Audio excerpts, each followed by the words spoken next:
Hey, I want to talk about exploring complexities of homeostasis in biologic systems.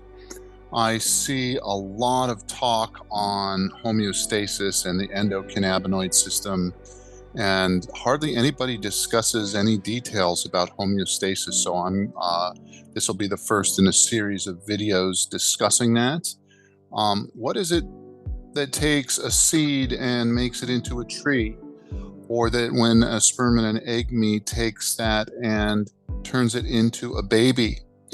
Or how does a body remain healthy throughout the years and the decades despite encountering viruses and bacteria, fungal infections, and all sorts of stressors?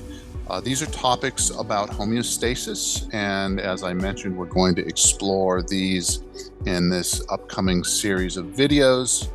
Homeostatic organizing principles underlie life. They are very diverse and they are intertwined and interconnected. So believe it or not, these interconnections can make it very challenging to study homeostasis under laboratory conditions because we can only isolate under laboratory conditions localized, disconnected, and simple effects. Our experimentation modalities are not very good at looking at the whole.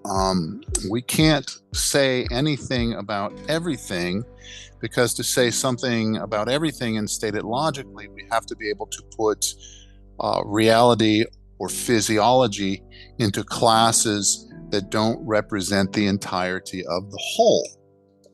So in a way, all classes are intellectual boxes. When we come to what fundamentally is homeostasis biologically, we're really without a box, and that makes it challenging to experiment. We can only say what is and what is not, and we can only study homeostasis in a very limited way.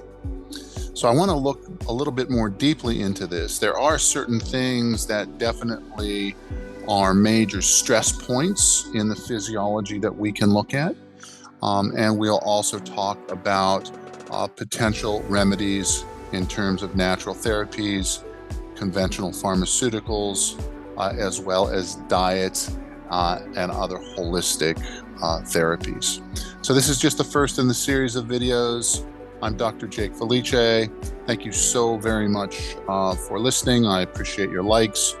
I appreciate your comments. And please feel free to follow me and my work at Sweetwater Holistic and sweetwaterholistic.com. Thank you so much for listening. Cheers.